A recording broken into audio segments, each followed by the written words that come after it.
Okay, let us start.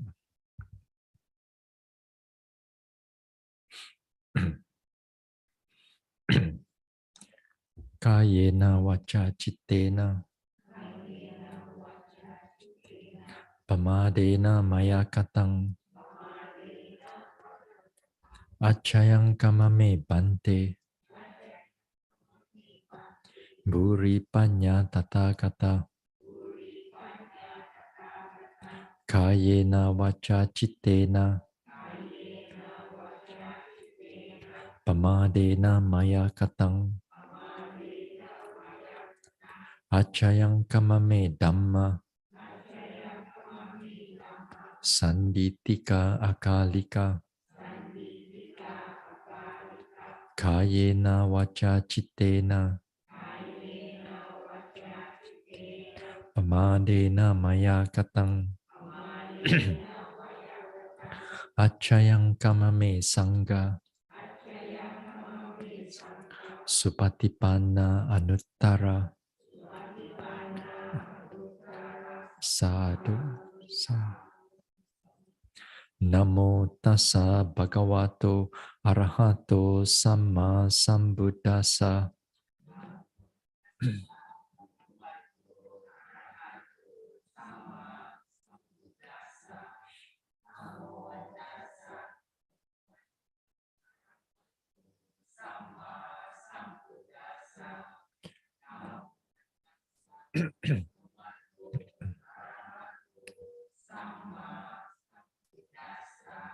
Buddhang saranang gacchami.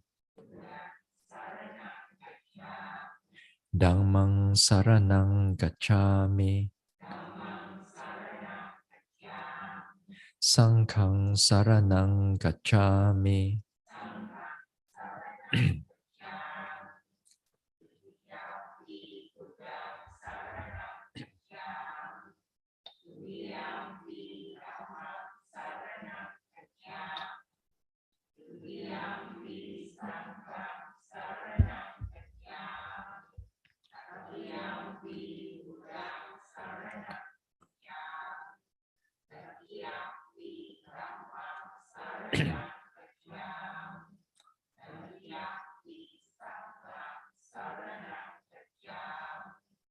Tisarana gamanang paripunang panatipata veramani sikkhapadang samadhiyami.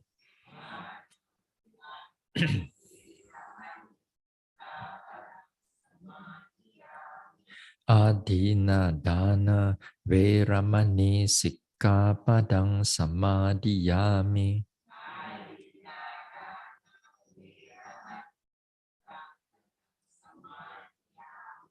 Abrahmacharya veramani sikkhapadang samadhiyami.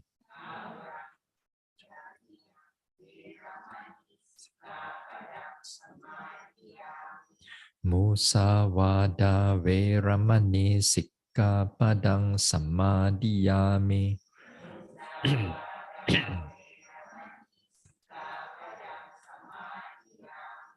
Surameraya majapamadatthana veramani sikkhapadang samadhiyami.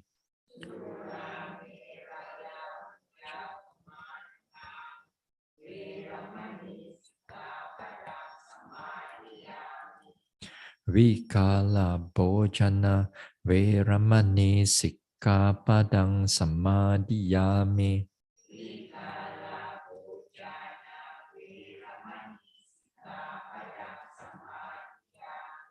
Nacha Gita Wadita Visuka Dasana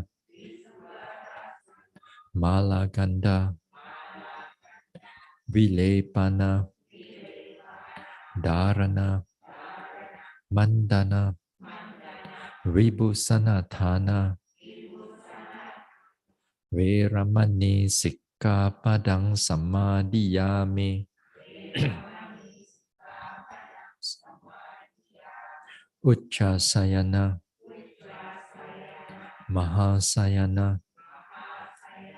Veramani Sikkapadang Samadhiyami.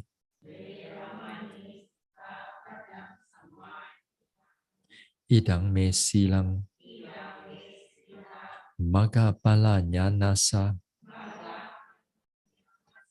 Pachayo Hotu Appamadena Sampadeta Sa.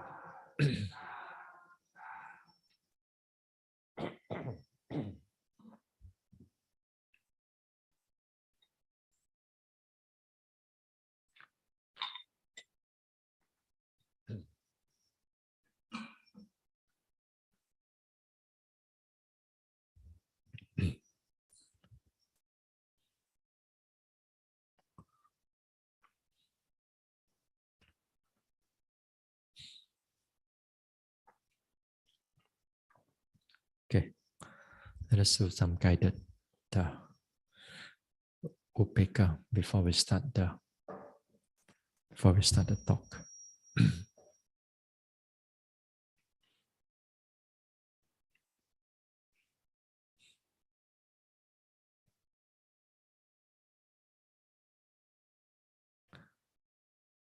So we sit here,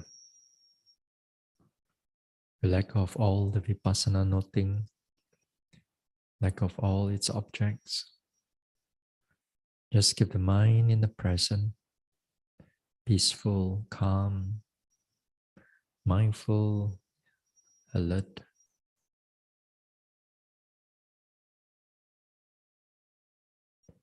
And let the body relax. Let the body relax. Any tension, any tightness, we let them all go. Relax from top of the head to the forehead and face, to the neck and shoulders, the chest, to the stomach area, to the back and spine, the buttocks and the hips, thighs, knees, to the calf, to the ankles, soles, toes. So relax the body, keep the mind present.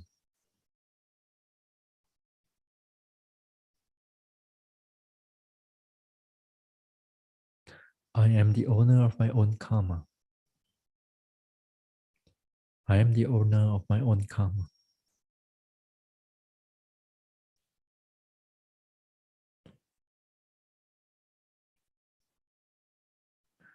Karma is my closest relative. Karma is my closest relative.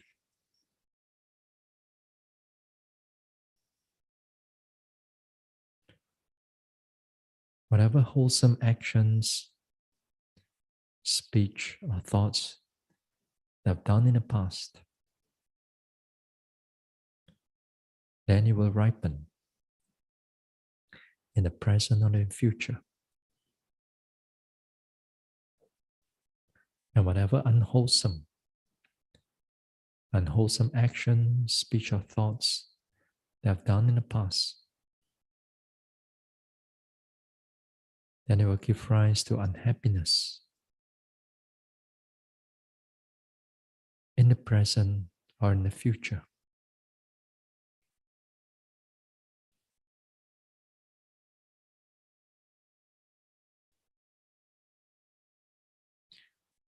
I'm the owner of my own karma. I too subjected to the law of samsara. I have to go through aging, sickness, death, and rebirth.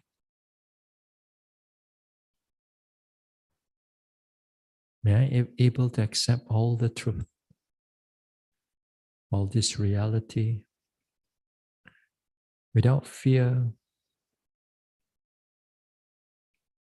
without bias, without anxiety, but with understanding, wisdom, and calmness.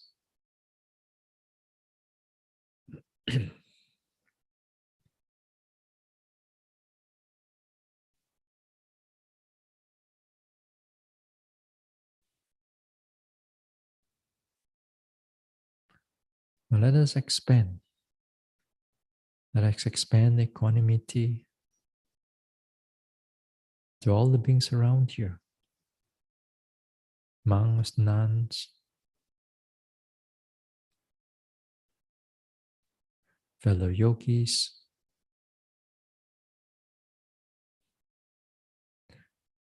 to all our helpers, volunteers, workers, to all the sponsors, donors,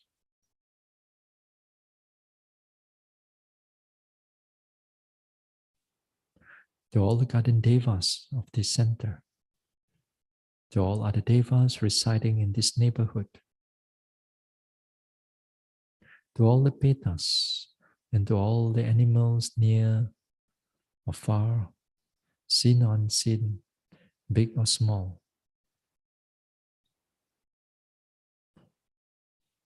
All of us here, we are subjected to the law of karma. We are subjected to the law of karma.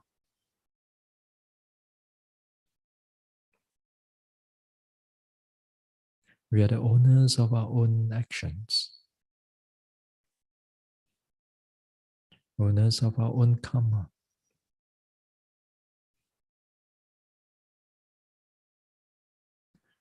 Whatever wholesome deeds you have done in the past, then it will give rise to happiness in the present or in the future. And whatever unhappiness that we have done in the past, and whatever unwholesome deeds that we have done in the past, then it will give rise to unhappiness in the present or the future.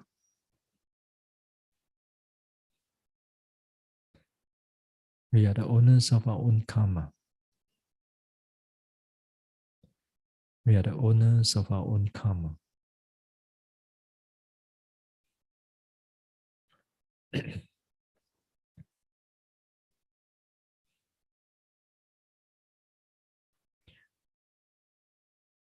We are subjected to the law of samsara.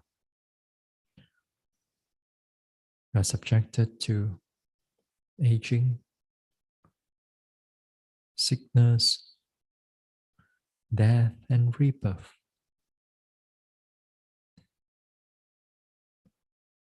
May we all able to accept the reality, accept the truth, without fear, without bias, without anxiety, but with wisdom and understanding and calmness.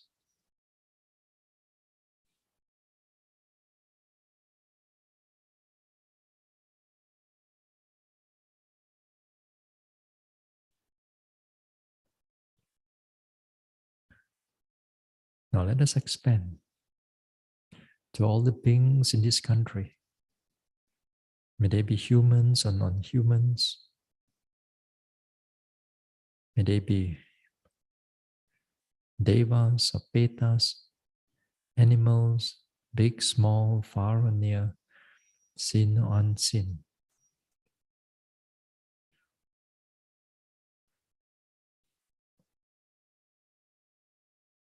They are the owners of their own karma. They are the owners of their own karma. Whatever wholesome deeds they have done in the past, then will give rise to happiness in the present, or future. And whatever unwholesome actions, unwholesome deeds they have done in the past, then it will give rise to unhappiness in the present or in the future.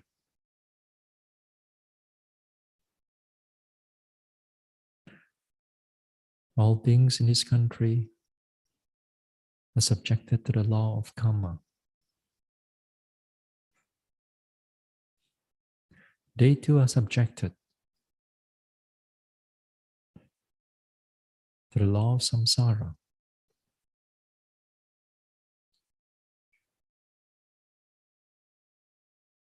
They go through aging,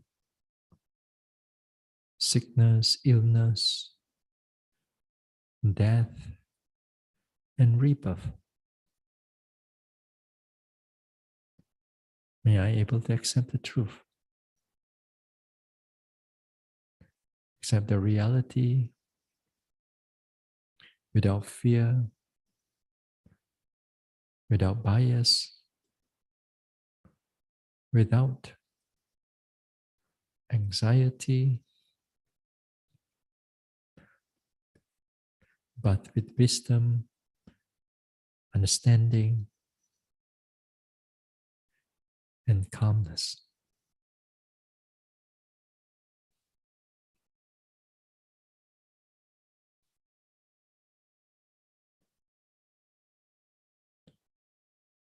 Now let us expand further. Expand to all the beings in this world. May they be our loved ones near or far away, or to those people whom we do not know, wherever they are,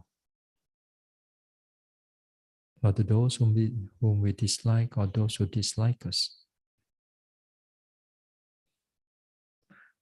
To all the guardian devas of the Buddha Sasana, to all other devas residing in this world, to all the petas, and to all the animals, big, small, far or near, seen or unseen. All beings, they are subjected to this law of karma. They are the owners of their own karma. Karma is their closest relative. Whatever wholesome deeds they have done in the past, then it will give rise to happiness in the present or future. And whatever unwholesome deeds they have done in the past, then it will give rise to happiness in the present or future.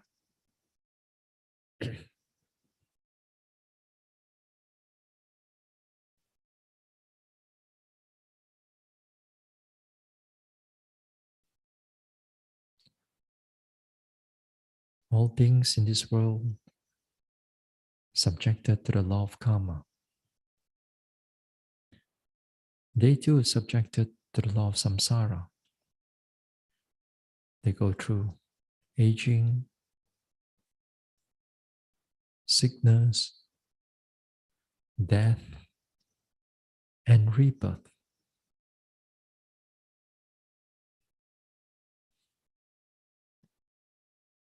May I able to accept the truth. May I able to accept the reality without fear, without bias, but with understanding and wisdom and calmness.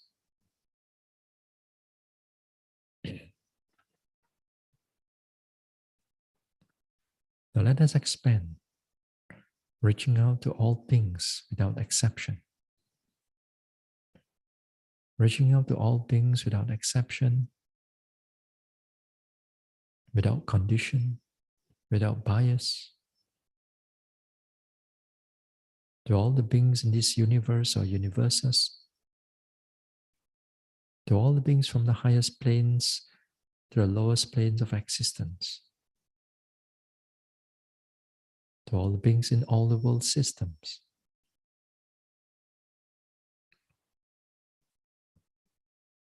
All beings are subjected to the law of karma.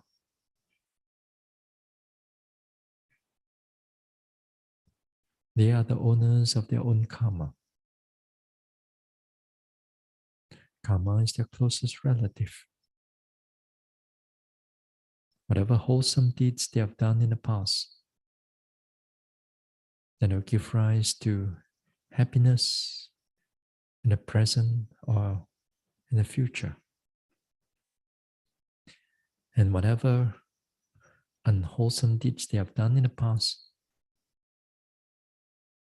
that will give rise to unhappiness in the present or in the future.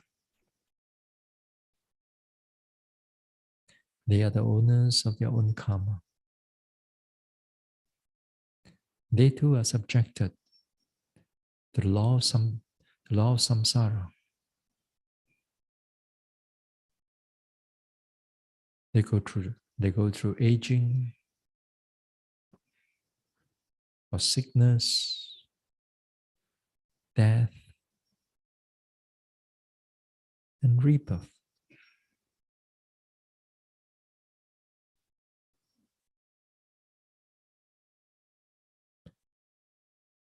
They are able to accept the truth, accept the reality,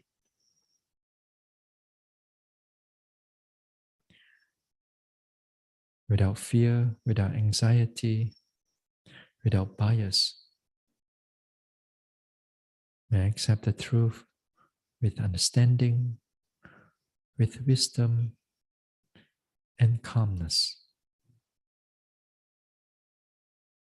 May I be able to accept the truth with wisdom, with calmness, and with understanding.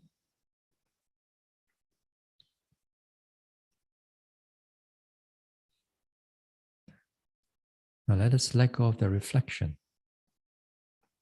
Bring the mind back to the present,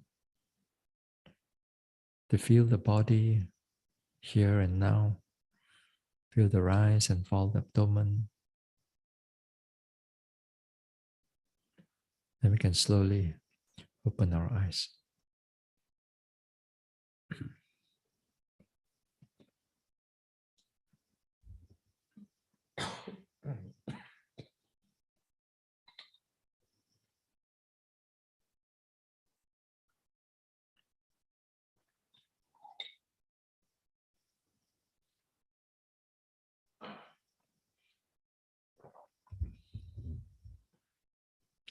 Right.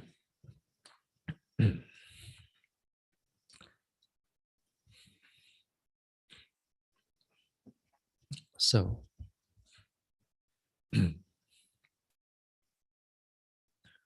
where were we yesterday?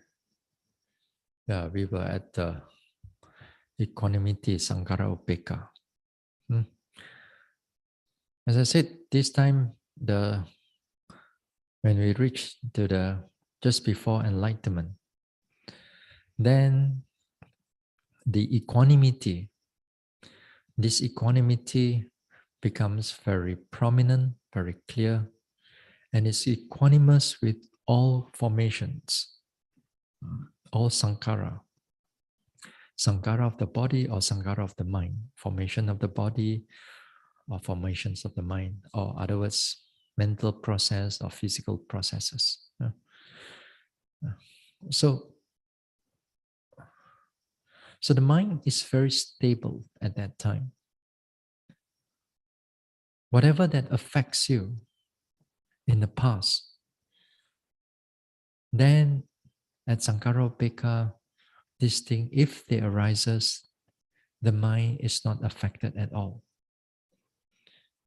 The mind able to see those things with wisdom, and penetration of the mind, and everything become very clear. The mind is so stabilized.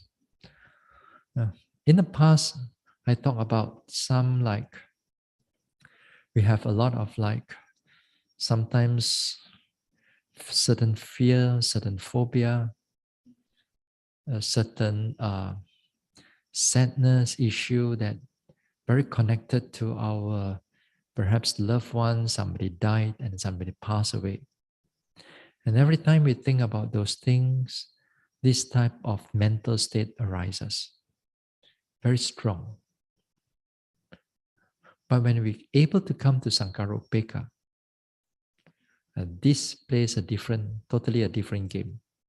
Whereas all these type of states of mind, if they comes up, it so happen that the face of your loved ones arises as an image of the meditation. The mind, there's not even an ounce of sadness or an ounce of attachment there. You see it as just phenomena of the mind, and it's passed through. Yeah. Previously, a few talks ago, we talked about we learn not to be too biased in our life, and then we are mentally become more stable, don't easily get panic, and don't fall into the fear so much. Keep the mind in the middle, something like that. Yeah? A lot to do with that when we train it out there, we train it here and there, but still, even as much as we train, the mind still fluctuate there because it's not perfect. But this time, when it comes to Sankhara Upeka, then the equanimity is perfect. The equanimity is so stable that any form of your thoughts, anger, or even connected with joy, connected with pleasantness, thoughts, idea, or any sensation that comes in, the mind is not attracted to it at all. Yeah. Everything goes into, as I said, equanimity. The mind is fully alert during that time. Yeah? So with that, if the mind goes into maturity, that area goes into maturity, then it goes into able to realize nibbana.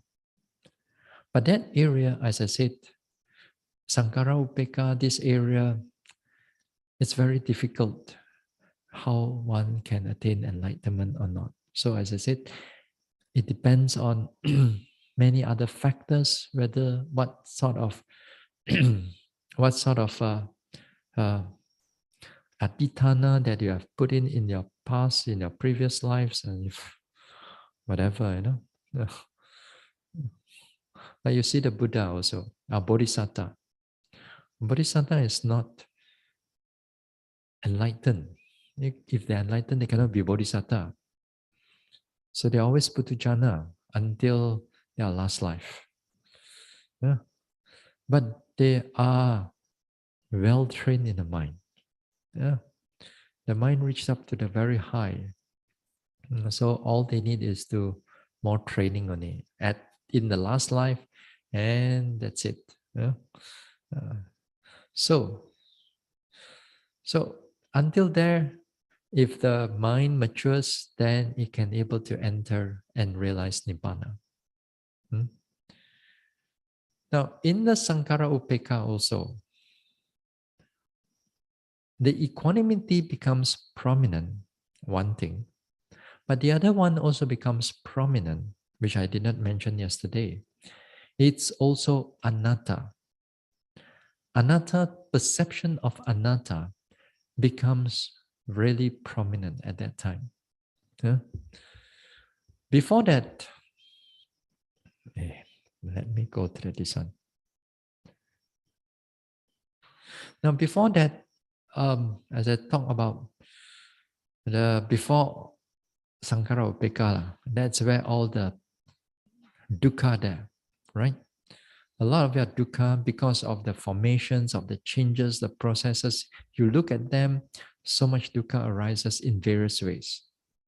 It's not just only Sankara dukkha only, but also all the other two dukkha also can come up together, or three of them can come together. No? So you see the various types of dukkha, and it makes the meditation very difficult. So the mind easily get fluctuated, no? Because of the nature of dukkha. Yeah. The stability of the mind it's disturbed because of the dukkha. No? The mind is not strong enough to withstand the dukkha. But nevertheless, if you keep trying, keep noting, and yes, of course, there'll be certain time the mind can able to see all these type of things. When it matures into like equanimity towards formation, sankhara upekkha, then all this type of dukkha that previously that you seen it with certain mental processes, this time it doesn't give rise to dukkha. Yeah. Yesterday I talked, yeah. I mentioned about if let's say your stomach is being twisted, twist some more. And then of course you find the dukkha is there. But this time at Sankhara Upekkha, if let's say these things arises, yeah, you can let it twist and as much as you want. But the mind is totally stable. Totally stable. You can twist until the bowel come out also doesn't matter. The mind is not affected at all. So powerful. So powerful this time. As I said, throughout the whole day, as long as they are in the Sankhara Upekkha, then the mind is totally in the state of balance. Very easily for you to get able to be concentrated. Yeah. The moment that you start meditating early in the morning, it's already started very clearly all the way until at night. So they call it the long practice. Not the long COVID, but the long practice. Yeah, which is good. Yeah, which is good. It prepares the mind for for the for the nibbana. Actually, it prepares the platform for nibbana. Now, as I said, this time the perception of anatta is very clear. The reason that anatta is very clear because every time that you notice these formations, you are not in control.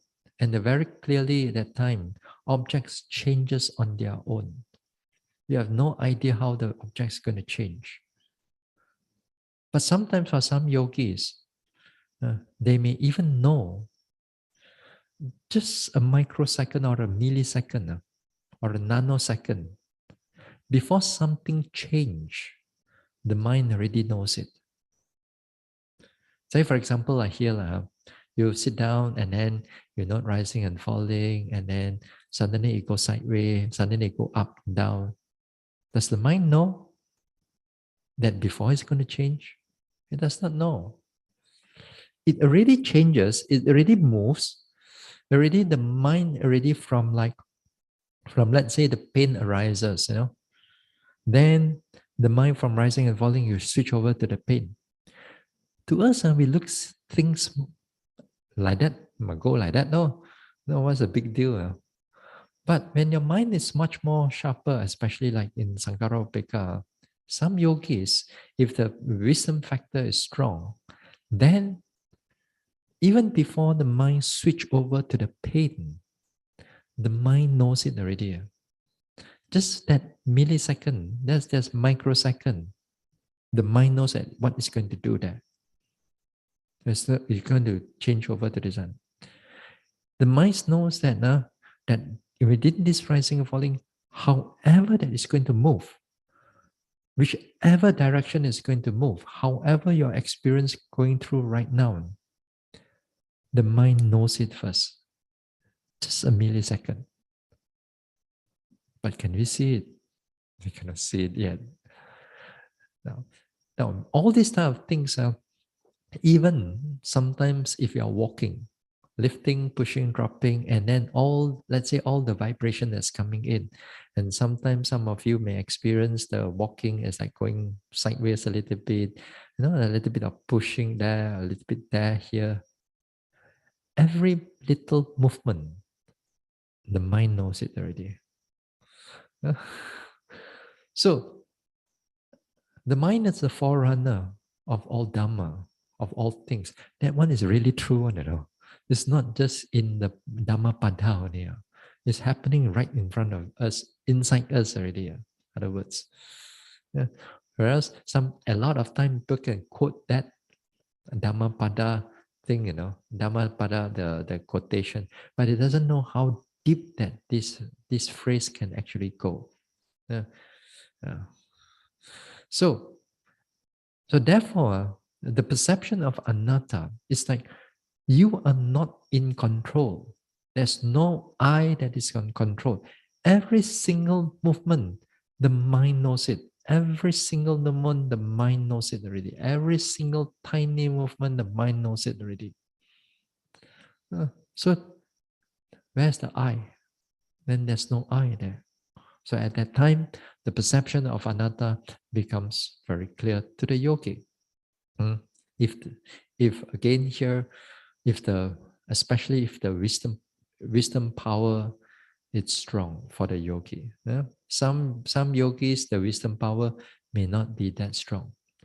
If they may strong in other areas, but they may not be as strong in the wisdom factor. So this can be quite interesting. Yeah? So the perception of anatta, it's going to be very clear that the mind doesn't have a control to all the formations. The formation will arise due to their conditions, due to the mind that arises. The processes is being as being done, is being conditioned in a way. So therefore, you pay attention to as much as it can until the mind, this level, it goes into maturity. Then the process, the mental, the stream of consciousness arises.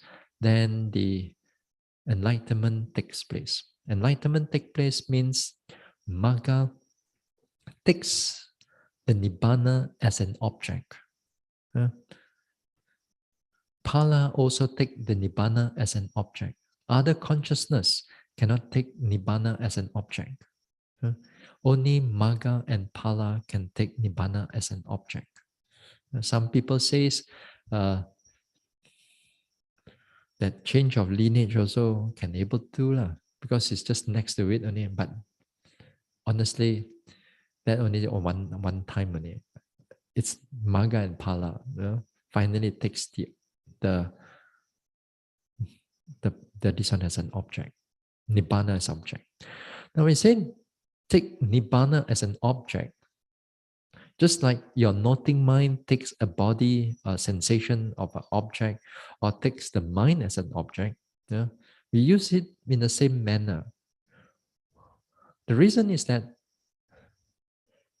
Nibbana is neither created or destroyed. I mean, in the word, if in the Putujana word, it's there already. It's already there. It's not neither created nor destroyed. It's just because we cannot see it. We cannot realize it because we don't have the path and fruition knowledge, path and fruition consciousness. If you don't have that consciousness, then not there. So too the same thing. If you don't have the hearing consciousness, then you cannot hear. If you don't have the eye consciousness, then you cannot see. So too, Nibbana is already there, but it's a very subtle object. Sometimes the Buddha used the word Nibbanic element, Nibbana dhatu, it's an element, dhatu. So because when the practice is there, you're able to take note of that object. But at that time, it's no more Khanika Samadhi, it's all fully absorption. It's an absorption. But for the first time, It's for a short while. After that, you're already out of it already. Now, the Magga is the one that does the eradication of the defilements. In the first enlightenment, yeah, what do you eradicate?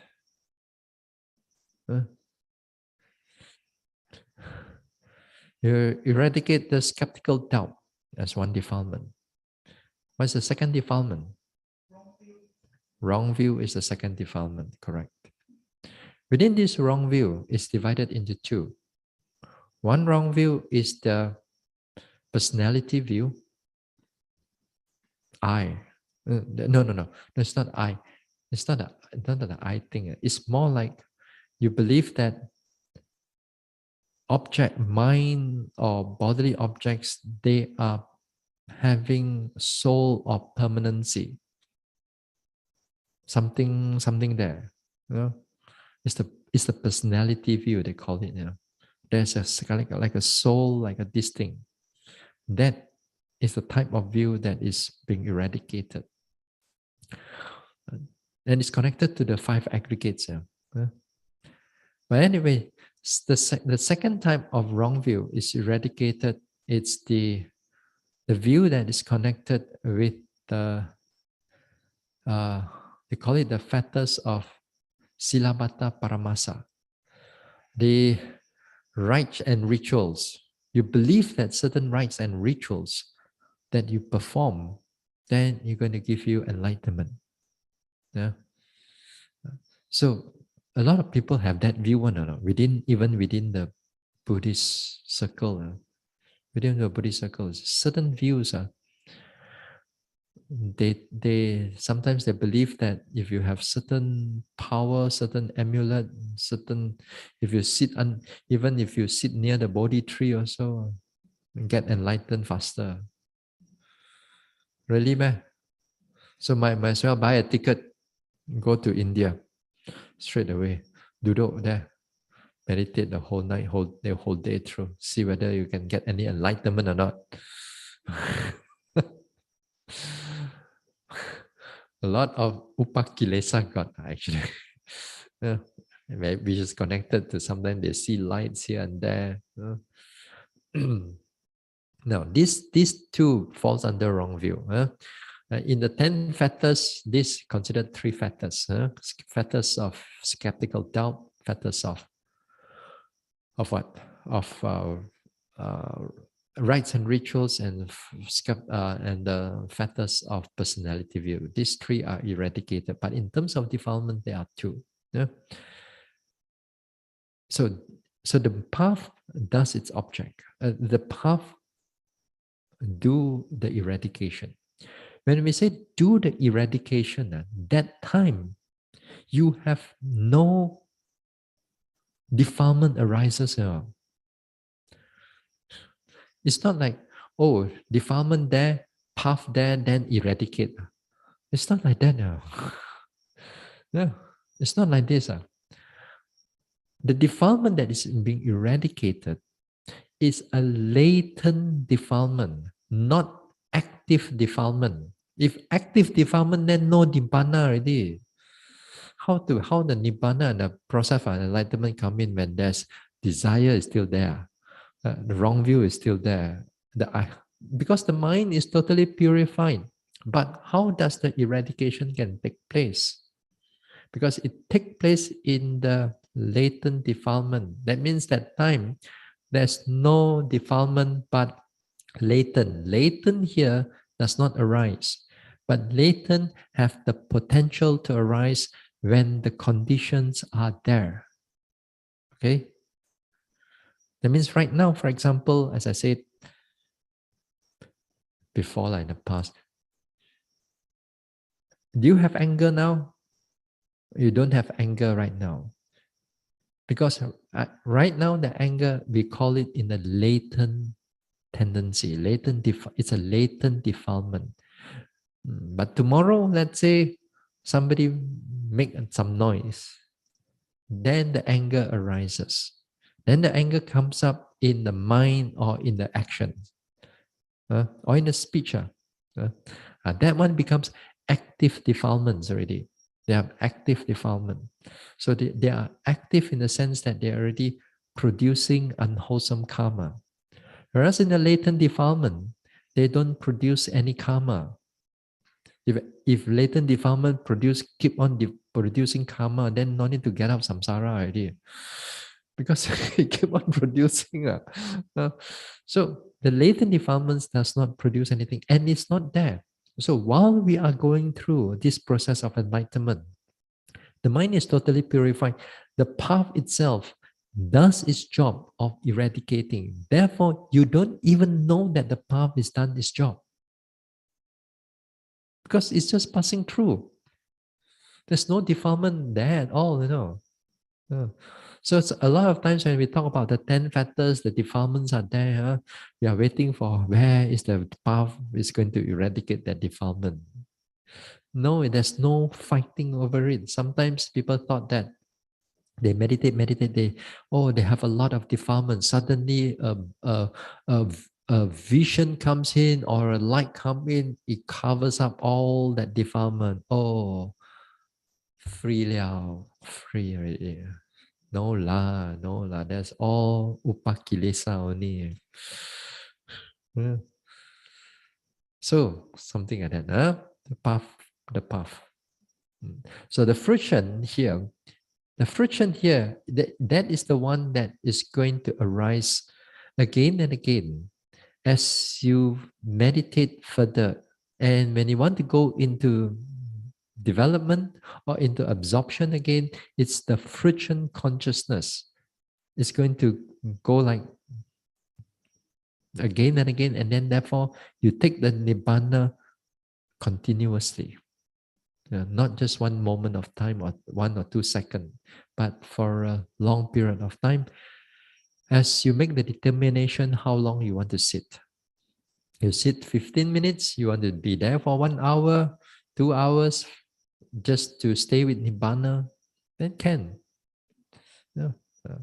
Just like if you can able to do with jhana also, So liberation for the Nibbana here. Yeah.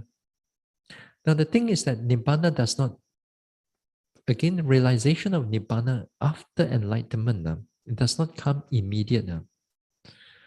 After enlightenment, after the path and fruition, this is where you go into knowledge of reviewing. Like in the paper there, if you still bring no, never mind, it's okay. If you want, we still got it. Yeah. Now, knowledge of reviewing here, it reviews what the defilements are still there and what the defilements are not or already eradicated. Knowledge of reviewing. And this one, again, knowledge of reviewing, also some yogis may have it, some yogis does not see it that clearly.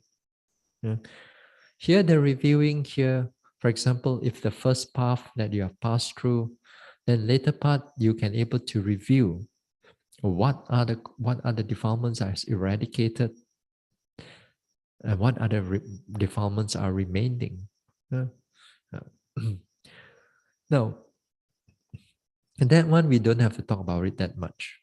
But what is important is the perception of anicca, dukkha, anatta will repeat itself again.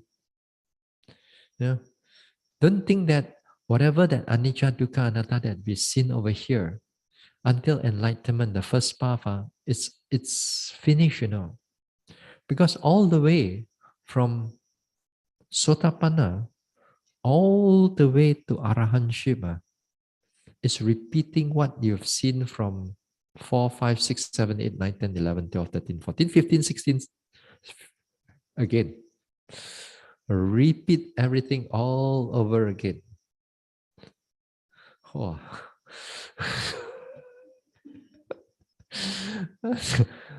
Now, even the 1 or so, 2 or so, maybe also so jialat already, when we are so difficult already. Now, as I say, everything has to be repeated all over again. But the thing is that what an enlightened person repeats is very different from what you see over here. You still see mental and physical process. There's nothing special about there's there's no third entity. There's always mind and bodily processes. Now each time they come out from nibbana, especially they come out from it here when they start off with the development again. Then it goes with the knowledge number 4, arising and passing away, the mature arising and passing away. From there on, they don't have to go through 1, 2, 3 because 1, 2, 3 already, this one already, they don't have to go through those things already. It's every time they come out is knowledge of arising and passing away. Yeah. So from knowledge of arising and passing away, they see arising and passing away, but this time when they come out of nibbana, then again here, you're coming out from apana jhana, apana absorption. That means it come out from an absorption to a kanika samadhi level. That means there's a change of concentration.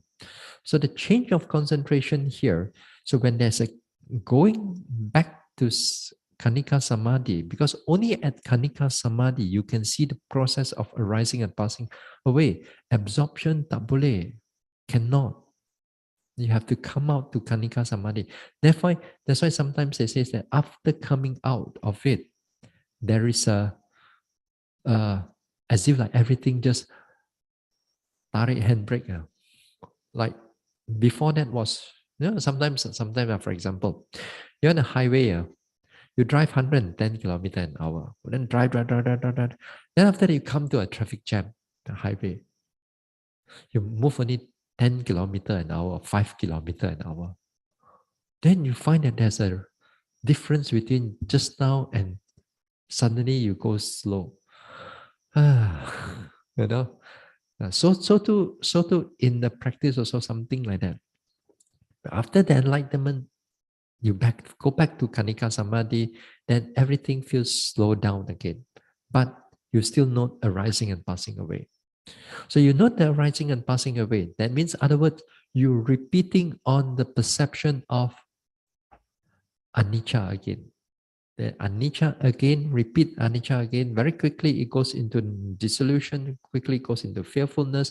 It goes into all the dukkha again, and then after that, equanimity again. Then you get ready for the process, and it goes into enlightenment again, and it kind of absorb. Then after that, it comes out again. Repeat the whole process again and again until nibbana come out again. Repeat it until come out. Repeat until come out. Repeat until come out. Until you can able to repeat the whole thing in such a fast manner that you can able to enter nibbana as fast as you can. In other words, when you are ready, the mind is ready, you make an intention, the mind falls into nibbana or absorbed into nibbana. Then it stays with it. Then when it stays with it, with this nibbana, the Pali word is called pala samapatti. Pala friction, absorption in friction. And that means that time is the friction consciousness that takes nibbana as an object, and that time the mind is really stable. It's just like absorption. So it's in a way that that time the mind is not excessive, not deficient. Equanimity again here plays a very important role. Yeah.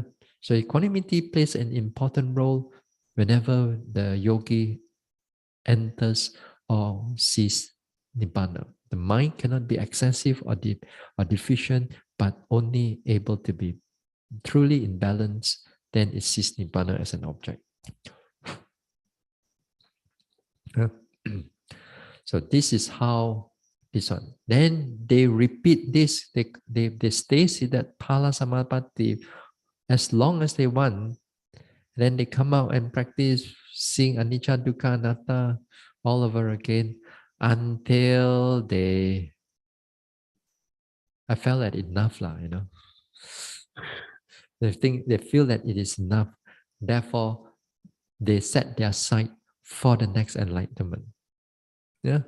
So they set their sight for the next enlightenment. If they set their sight for the next enlightenment, other words that they should not go into the pala samadhi, they must not go into the absorption again. They have to repeat on knowledge of arising and passing away, dissolution, everything again and again and again and again and again, without going into absorption. They absorb it until maturity of the second path. So before the second path, again, equanimity takes hold of everything to be stabilized. Then the second path and fruition arises. Like that, no? Then you want to go to the third path, you repeat everything all over again. Until third path, until fourth path, until you get out of samsara. Yeah? Can or not? Can, why not? It's only a matter of practice only. Yeah. It's a matter of practice only, more and more practice only. Yeah.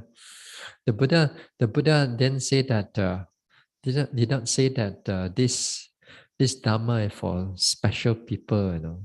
No. The Buddha never said that it's for special people. And seeing Nibbana is for special people. Or the Dharma is for next life. You know. Sometimes people think that, oh, this life 没了啦. Cannot really. They all give up hope already. Next life already. But the Buddha didn't teach the Dharma for next life. The Buddha thought all these things can be experienced in this life. There's no special. As long as you're able to have faith, to have practice, and so on, you know, then all these are achievable. Yeah. So this is something like that on the process of enlightenment and the big design. All these things, as I said, because we are still in the equanimity, make sure that the higher development a lot to do with equanimity. Everything, the mind has to be in balance.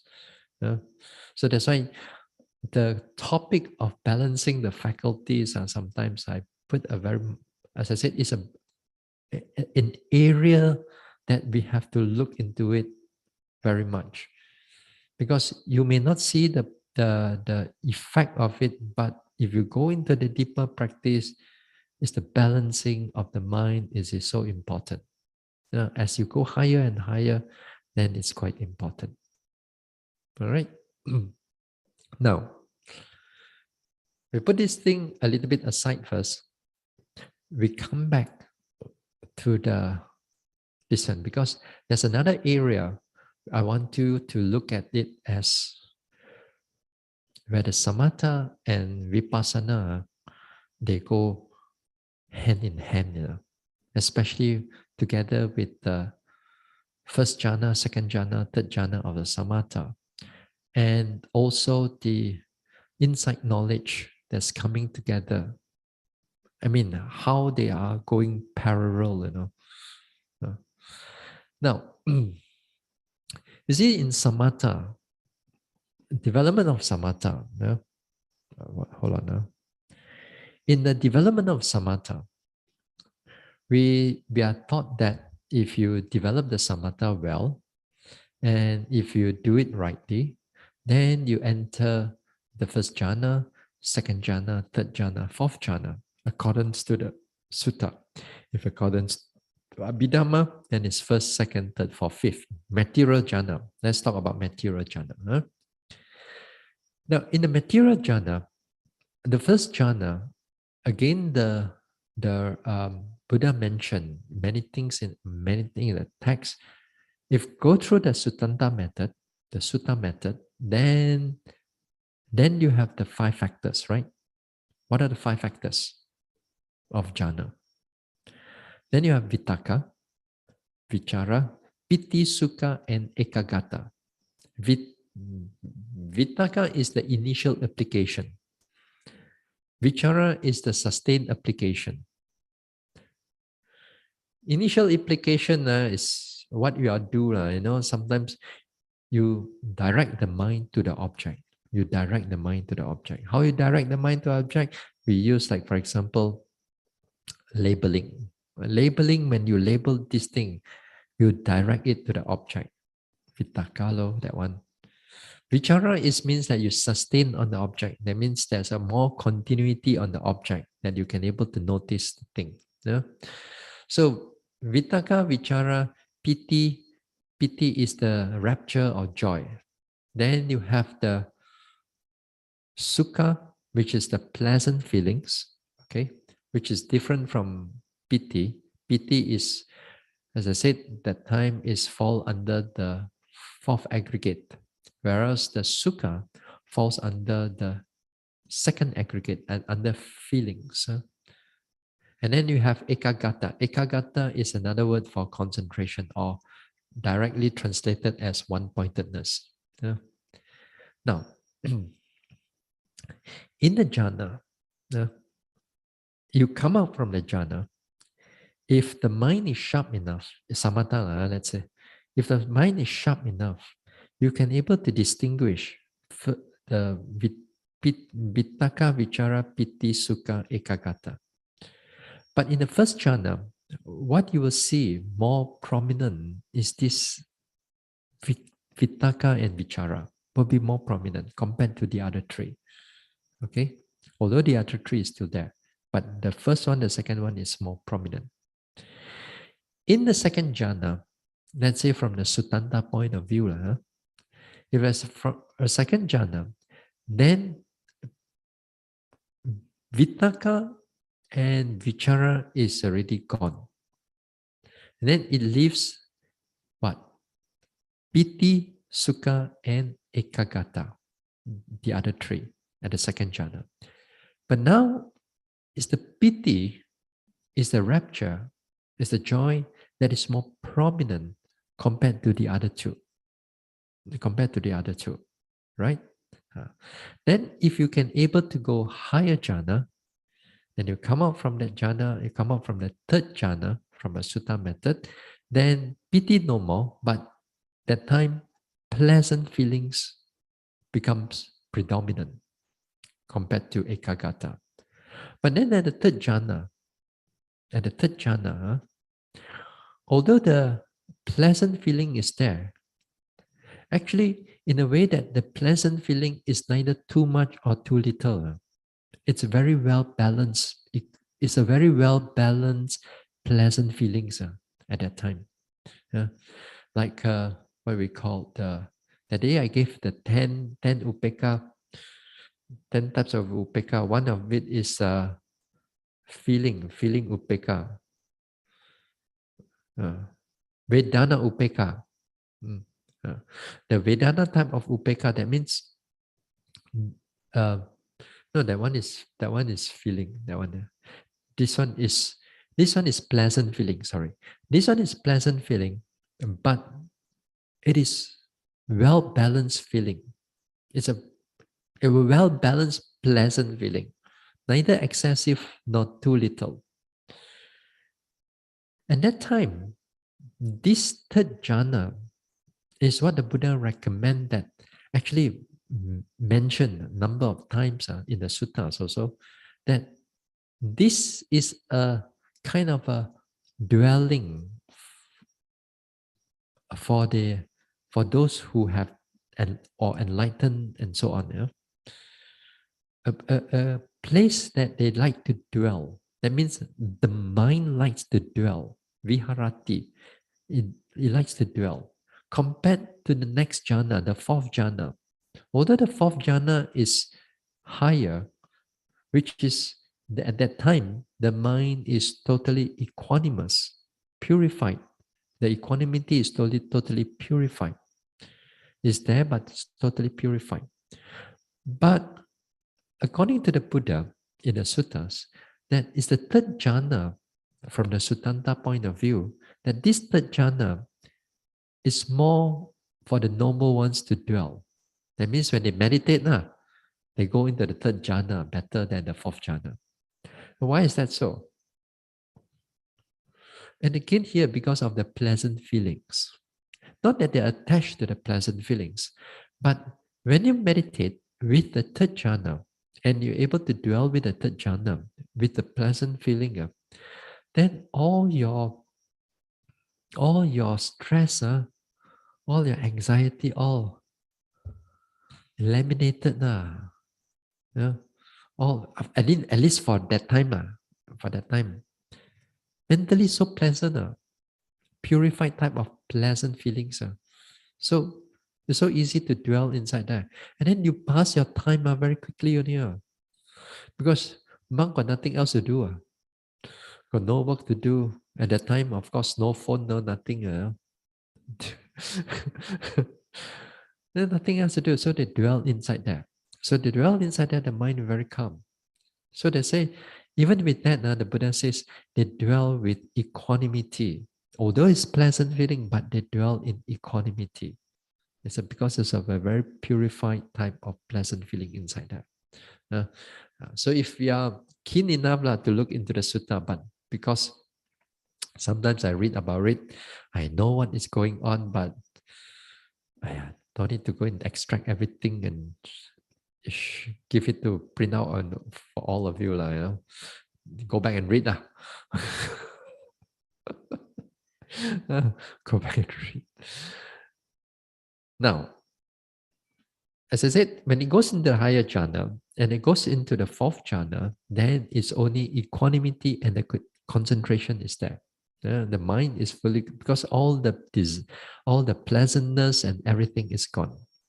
Now, if you talk about arupa jhana, that means the fifth jhana, sixth jhana, seventh jhana, eighth jhana. The arupa jhana, all of them are only equanimity and concentration only. The other factors are not prominent anymore. Are not there or not prominent anymore.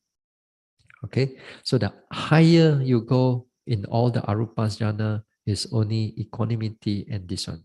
So as I said, the higher that you develop, all the pleasantness and so on becomes, in a way, they are gone. So it's only live equanimity and concentration. It doesn't mean that there's no mindfulness. Mindfulness still working, but background. Doesn't mean that there's no wisdom factor. Still have background. Everything background. Now, when we back to the insight knowledge here, again, you look at your insight table.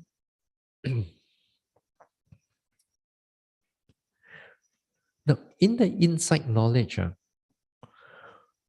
use the Sada Upandita, use the word Vipassana Jhana. Use the word Vipassana Jhana. And again here, Vipassana Jhana and Samatha Jhana, they are not really the same, but they are similar in certain sense. That's why the word Vipassana Jhana. The word jhana itself may not be corresponding rightly together, but they are rightly used, actually. As I said, the word jhana does not mean absorption only. Even like, for example, you're meditating like that. Let's say you meditate. It's called jayati, to meditate. That means the word it comes with jhana also, it's connected to jhana also. So with that, actually the jhana means to meditate. So there's different meaning of jhana here. Okay. Now, while we are going through this 16 insight knowledge, this thing, we also can actually separate them into first vipassana jhana, second vipassana jhana, third vipassana jhana, and fourth vipassana jhana. Pun boleh. Because the quality of the factors are there. The five factors just now we talked about, and slowly it eliminated. As we go through this development of insight, that vittaka, vichara are also eliminated. Not to say eliminate, it's not prominent anymore. Yeah. Now, let's see. When it comes to the third insight knowledge, when it comes to the third insight knowledge, the knowledge of comprehension, your vitaka vichara becomes very clear. But you do not know it only lah.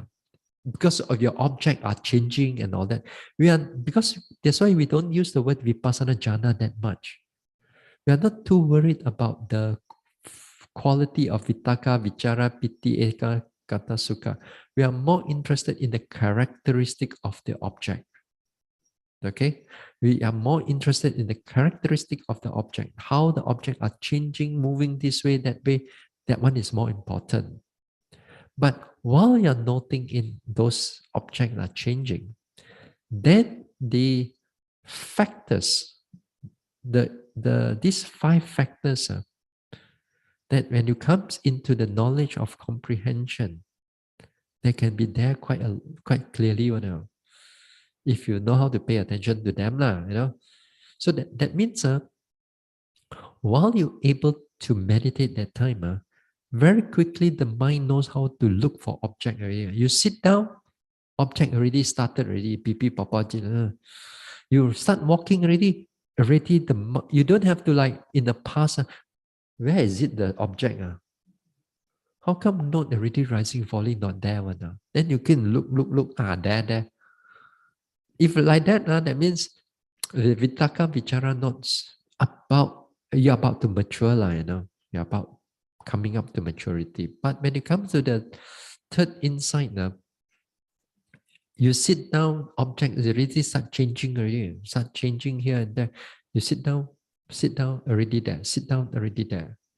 So the vitaka vichara becomes quite prominent, and then you can able to sustain on the object, not a single object. Let me rephrase that. Not on a single object, but you can sustain throughout the whole hour, let's say, without the mind goes into a lot of thinking or almost like zero thinking. That the mind can able to notice from one object to another object, mind states, mind process, this one, that one, and all that thing. In other words, there's a continuity of the mindfulness there. There's a continuity. There's a continuity of the noting mind there.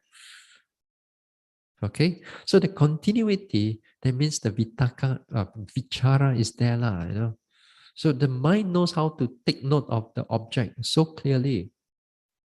So it's already there. The piti, the sukha, also is there, but they are not so prominent. Once in a while, they do come up also at that time. And yet, at that time, because of the quality of the vitaka vichara, then the kanika samadhi also at that time, which is a form of ekagata also, then that ekagata, then that concentration, it prevents the mind from getting distracted, from getting into wandering. That means the mind can able to stay with all the objects, whichever object that arises, mental process or physical process, without. So that means that the mind is powerful during that time.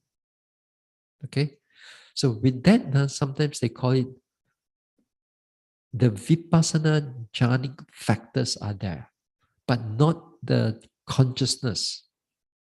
Not, you see, the samatha jhana, when you got samatha jhana, it has samatha jhanic consciousness that is different from vipassana consciousness. The vipassana consciousness is not an absorption type of consciousness, but it still have the five factors also, at that moment of time. So therefore they call it vipassana jhana also, because the factors are there. Okay?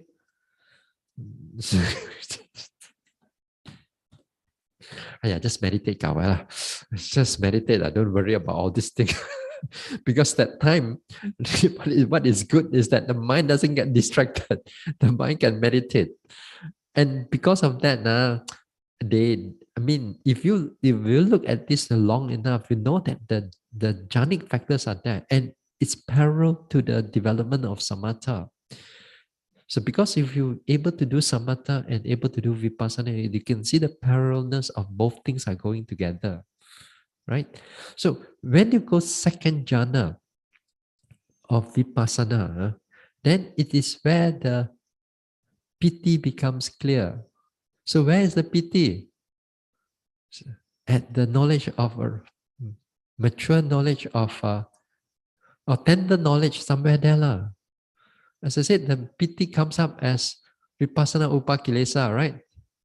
But in the sense that that piti also is a sense of a jhanic factor also. It's not that it's just piti, but as long as you don't attach to it, it can be there for some time. That means your whole meditation can be quite refreshing and quite nice, and you keep on noting everything. So, other words, the piti becomes prominent. So becomes prominent, and yet you can still able to note your things and so on. So it's a kind of a jhana also, and yet all the defilements are all out. All the wandering mind and all everything is out. So in a way, it is also it's a jhanic factor also, together with all the other this one. And at time, because of that maturity, you see that you don't have to have noting, you don't have to put in labeling. Your mind is automatically continuous. Vitaka vichara is like not prominent at all. This time, your this one is there, but the mind is still noting. Then, when it comes to third jhana, whereas the pleasant feelings. Now, the pleasant feelings also can become clear, especially in the third, in the fourth jhana, the 4B, I think so. And the time arising and passing away can take place. All the arising and passing away can take place. And pleasant feelings are still there. And you're not attached to pleasant feelings. That time joy already not there anymore. But so this time the pleasant feeling that arises is a very purified type of pleasant feelings. It's very nice. This type of pleasant feelings that you don't see this type of pleasant feelings out there. Out there, the type of pleasant feelings or joy is very gross, very, it's in a way is tainted. Whereas over here, it's fully, your mindfulness is truly alert, very clear, and so on. So at that time, the third jhanic factor are still there. So the fourth jhanic factor, the fourth jhanic factors, whereas the ekakata and equanimity, where do you think they will come up?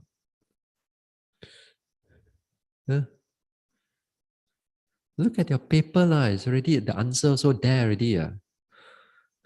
Yeah lah, equanimity of formation.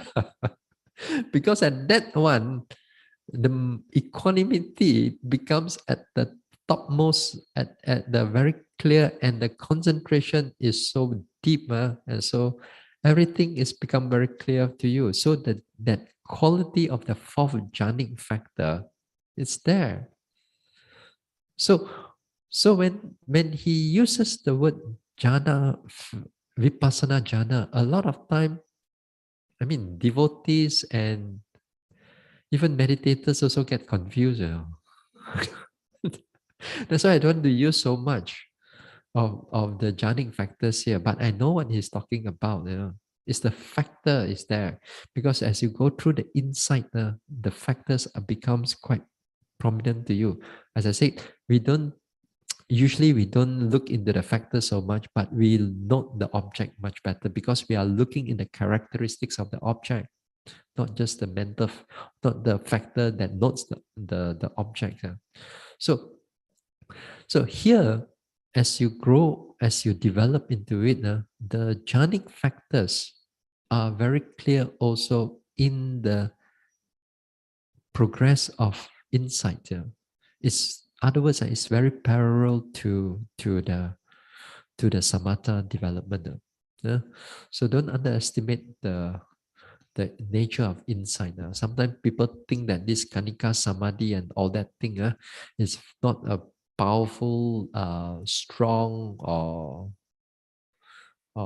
penetrative type of concentration. Whereas this concentration brings you all the way to enlightenment. So Monday we'll talk about something else. Maybe equanimity or something else. I haven't figured it out yet. Huh? So we'll stop here for tonight. So tomorrow, if you have any questions, then you can send in your questions in the this one there. Well, hold on.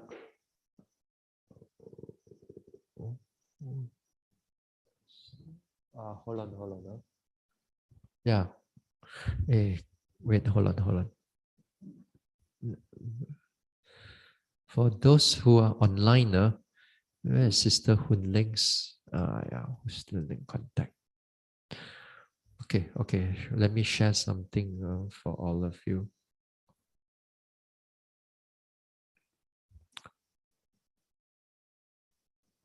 Okay, for those online, then if you have any questions on the Dhamma or the practice, then you can send to Sister Hun Ling. So, okay. So we share merits. Idang me bhavanang nibbanasa pachayo hotu. May my mental cultivation be a condition for the realization of Nibbana. Imang no punya bagang sabba satanang dema.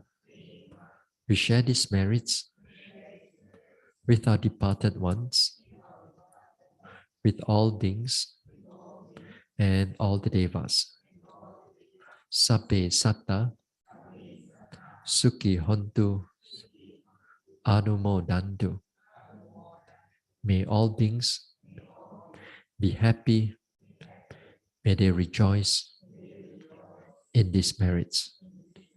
Sadhu, sadhu, sadhu.